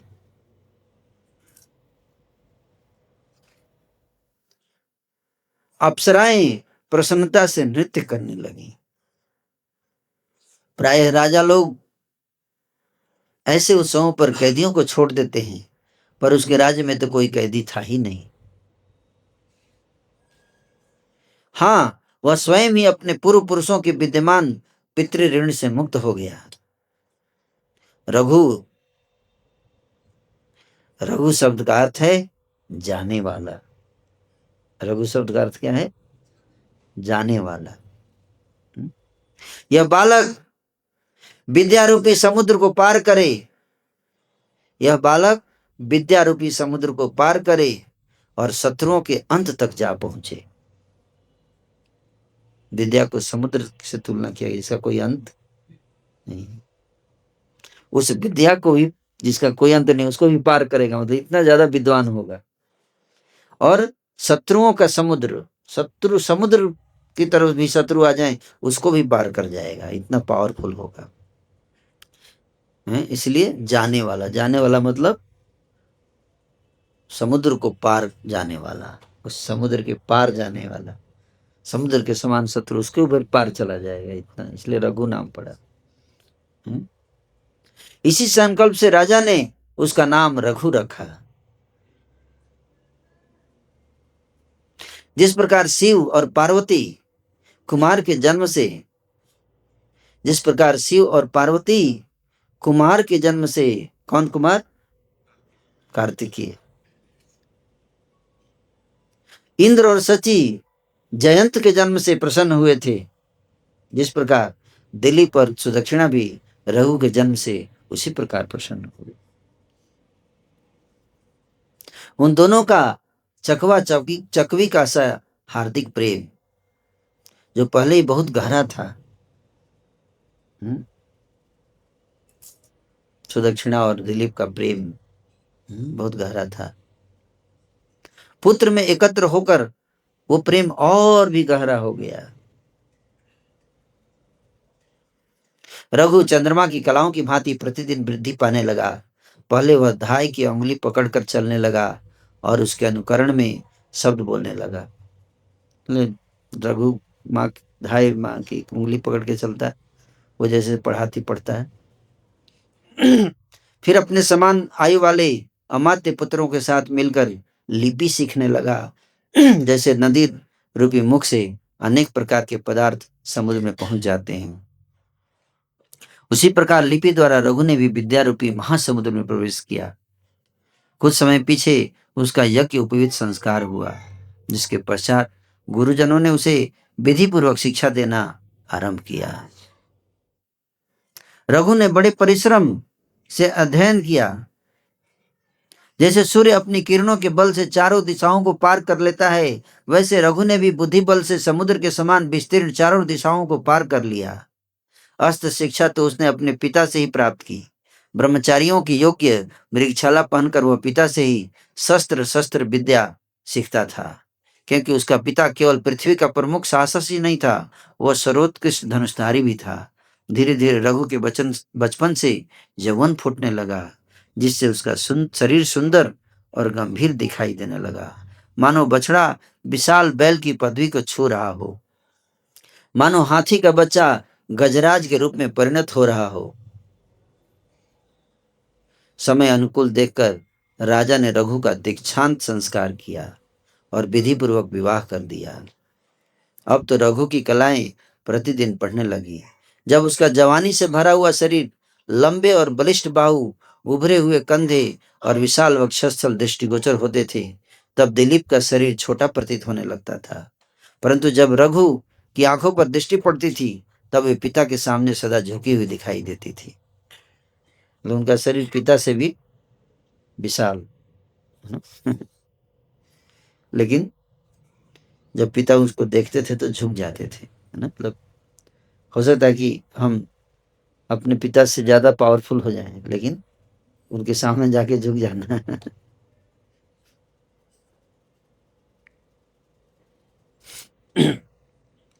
उचित अवसर देखकर सम्राट दिलीप ने अपने कंधों का बोझ हल्का करने के लिए रघु को युवराज के पद से विभूषित कर दिया। इससे उनकी शक्ति और भी अधिक असह्य हो गई, मानो अग्नि को वायु की सहायता मिल गई हो, मानो बादलों के हट जाने से सूर्य का तेज चमक उठा हो, और मानो गंडस्थल से मत फूट पड़ने के कारण हाथी का बल बढ़ गया हो। चक्रवर्ती आर्य राजाओं की पद्धति का अनुकरण करते हुए रघु को युवराज के पद पर नियुक्त करके सम्राट दिलीप ने 100 अश्वमेध यज्ञ करने का संकल्प किया। अश्व की रक्षा का कार्य युवराज रघु और उसके अनुयायी राजपुत्रों की सेना को सौंपकर राजा यज्ञ करने में संलग्न हो गया। इस प्रकार 99 अश्वमेध यज्ञ बिना किसी विघ्न बाधा के पूरे कर दिए।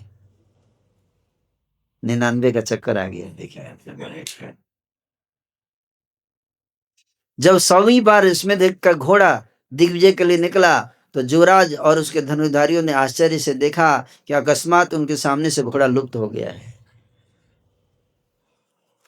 कुमार की सेना घबराकर रुक गई। कुमार भी किंकर्तव्य विमूढ़ हो गया। उसी समय नंदिनी धेनु मानो कुमार के संकट को टालने के लिए वहां आ पहुंची। नंदिनी गाय जिसकी सेवा किए थे वहां आ गई। रघु ने उसे देवी संदेश समझकर नंदिनी की अंग जल से अपनी आंखों को धो डाला। धोने पर उसकी आंखें परोक्ष को देखने लगी, जिससे उसने क्या देखा कि स्वयं स्वर्ग के राजा इंद्र यज्ञ के घोड़े को लिए जा रहा है।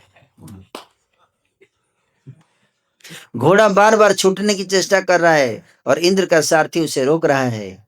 हरे रंग के 100 घोड़ों और 100 चक्षुओं वाले देवराज को कुमार ने आसानी से पहचान लिया और आकाश मंडल को गुंजान देने वाले गंभीर स्वर से उन्होंने मानो पीछे लौटाते हुए कहा, हे देवताओं के राजा, यज्ञ का भाग प्राप्त करने वाले देवताओं में सबसे पहला स्थान आप ही का है।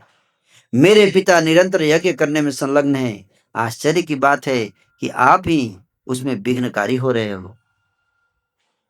आप त्रिलोकी के रक्षक हैं। जो लोग यज्ञ का नाश करते हैं, दिव्य दृष्टि से आप ही उनका नियंत्रण करते हैं। यदि आप ही धर्मात्मा लोगों के कार्यों में विघ्नकारी बनने लगेंगे तो धर्म कहाँ रहेगा।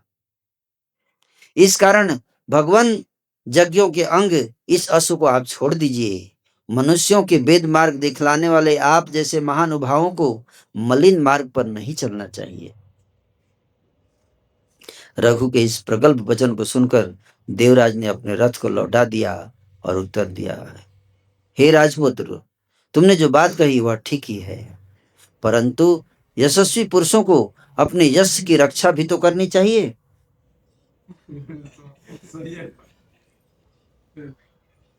तुम ही देखो कि सारा संसार के सामने तुम्हारा पिता यज्ञों द्वारा मेरे यश को धुंधला करने की तैयारी कर रहा है। जैसे संसार में केवल एक विष्णु है, एक महादेव है, उसी प्रकार से 100 यज्ञ करने वाला सतक्रतु भी केवल मैं ही हूं। गिनीज वर्ल्ड रिकॉर्ड में मेरा नाम जा चुका है, तुम मेरा रिकॉर्ड तोड़ना चाहते हो। सतक्रतु किसी दूसरे व्यक्ति को इस पद को प्राप्त करने का अधिकार नहीं है। इस कारण मैंने तुम्हारे पिता के घोड़ों का अपहरण कर लिया। जैसे सगर की संतान कपिल मुनि के समीप अश्व के लिए जाकर भस्मसात हो गई थी, तुम भी वैसे ही दुस्साहस मत करो। इंद्र के वचन को सुनकर कुमार ने निर्भयता पूर्वक हंसते हुए कहा, यदि आपका यही निश्चय है तो अपना हथियार संभालिए। रघु को विजय किए बिना आप यज्ञ के घोड़े को नहीं ले जा सकेंगे। रघु ने धनुष में तीर लगाने के लिए तुरंत की ओर आगे हाथ बढ़ाया। रघु के चलाए बलवान तीर की हृदय पर चोट खाकर देवराज का कोप भी भड़क उठा और उसने नए बादलों पर शोभायमान होने वाले इंद्र धनुष के सुदृढ़ विशाल और सुंदर धनुष पर अमोघ बाण चढ़ाया। देवराज का बाण रघु की छाती पर आकर बैठा। उसे अब तक राक्षसों के रुधिर पीने की आदत थी। उस बाण ने पहली बार मानो बड़ी उत्सुकता से मनुष्य का रक्त पिया। इस पर कुमार का क्रोध और भी प्रचंड हो गया और उन्होंने देवराज की उस भुजा पर, जिसकी अंगुलियां ऐरावत के अंकुश से कठोर हो गई थी और जिस पर देवों की महारानी सची द्वारा बनाए हुए मांगलिक चिन्ह विद्यमान थे, अपने नाम से अंकित तीर आरोपित कर दिया। साथ ही कुमार ने मोर के पंख के समान आकृति वाले एक बाण से इंद्र की वज्रांकित ध्वजा को काट डाला। उसे तो देवराज को ऐसा अनुभव होने लगा मानो देवताओं की श्री ललना के केसों पर हाथ डाला गया हो। युद्ध की भीषणता और भी बढ़ गई और क्रोधित हो गए देवराज। ध्वजा ही काट दिया, मेरा फ्लैग काट दिया। आकाश में विमानों पर बैठे हुए देवगण और पृथ्वी पर से सैनिक लोग उन दोनों तरफ से विजय की इच्छा रखने वाले वीरों के अद्भुत युद्ध की आश्चर्यपूर्वक देख रहे थे। इंद्र रघु के धनुष से निकले हुए क्रमशः नीचे बरसने और ऊपर जाने वाले तीरों से अंतरिक्ष आच्छादित हो गया है। जैसे अपने विद्युत से लगाई जंगल की अग्नि को बुझाने में स्वयं बादल असमर्थ हो जाता है, उसी प्रकार अनेक शस्त्रों का प्रयोग करके भी देवराज कुमार को परास्त न कर सके। रघु को परास्त नहीं कर पाए इंद्र। उसी समय कुमार के धनुष से निकले हुए अर्धचंद्राकार बाण ने इंद्र की तूफानों समुद्र के समान गंभीर गर्जना करते हुए प्रत्यंचा को मुट्ठी के पास से काट दिया। इंद्र के धनुष को काट दिया रघु ने। तब तो देवराज का क्रोध और उग्र हो उठा। वज्रधर ने धनुष को नीचे रख दिया और अपनी चोट से पर्वतों के पहलुओं को तोड़ने वाले चमकते हुए प्रकाशपुंज वज्र को हाथ में ले लिया। जब देवराज का वज्र रघु की छाती पर जाकर लगा तो सैनिकों के आंसुओं के साथ कुमार भी क्षण भर के लिए पृथ्वी पर गिर गया। परंतु अभी आंसू पूरी तरह पृथ्वी पर पहुंच भी न पाए थे कि सैनिकों के गगन भेदी जयनादों के साथ रघु भी उठकर खड़ा हो गया। कुमार के इस अपूर्व बल और साहस को देखकर इंद्र का क्रोध भी शांत हो गया। इतना मतलब वज्र चलाने के बाद कोई टिकता नहीं है। इंद्र का वज्र इतना पावरफुल है। तो उसको बेहोश तो हुए, तुरंत खड़े हो गए। इसको देखे इतना वीर बालक, उनका क्रोध शांत हो गया। मनुष्य अपने गुणों से ही ऊंचा पद प्राप्त कर सकता है। तब संतुष्ट होकर वज्रपाणी इंद्र ने रघु से कहा, हे कुमार, मेरे जिस वज्र के आघात को चट्टाने भी नहीं सह सकती, उसे तूने सह लिया। मैं तेरे बल और साहस से प्रसन्न हूं। बता, घोड़े के अलावा तू क्या चाहता है?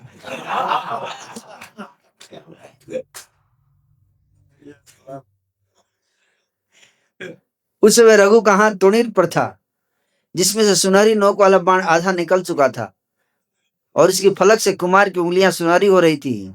देवराज की बात सुनकर कुमार ने हाथ को वहीं थाम लिया और मीठे स्वर में इंद्र से कहा, हे प्रभु, यदि आप यज्ञ के अश्व को छोड़ना उचित नहीं समझते तो मेरी प्रार्थना है कि विधि पूर्वक यज्ञ समाप्ति पर मेरे पिता को यज्ञ के संपूर्ण फल का भागी बना दीजिए,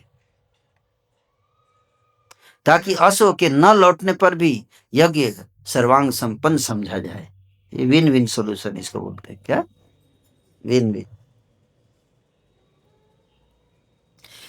उसका रिकॉर्ड भी बना रहेगा और दिलीप महाराज को यज्ञ का फल भी मिल जाएगा। इसको तो विन विन सोल्यूशन है, सीखना चाहिए। यानी कि मैं तुमको हरा के ही दम लूंगा। देखो महान लोग कैसे सेटलमेंट करते हैं। एक कृपा और कीजिए कि इस सारी घटना का समाचार अपने दूत द्वारा महाराज तक ऐसे अवसर पर पहुंचा दिए जब वे सभा में विराजमान हो। इंद्र ने कहा, ऐसा ही होगा। कहकर देवराज स्वर्ग के लिए प्रस्थित हो गए और कुछ उदास चित्त से सुदक्षिणा का वीर पुत्र भी अपने घर की ओर लौटा। उदास थे कि मतलब घोड़ा नहीं लौटा पाया।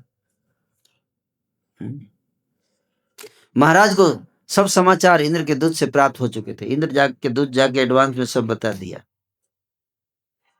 जब रघु घर पहुंचा तो महाराज ने प्रसन्नतापूर्वक अत्यंत शीतल हाथों से उसके वज्र द्वारा आहत अंगों का स्पर्श किया। इस प्रकार राजा दिलीप ने 99 यज्ञ पूर्ण करके मानव मृत्यु के पश्चात स्वर्ग तक पहुंचने के लिए 99 सीढ़ियां तैयार कर ली। राजा का चित्त संसारिक झंझटों से विरक्त हो चुका था।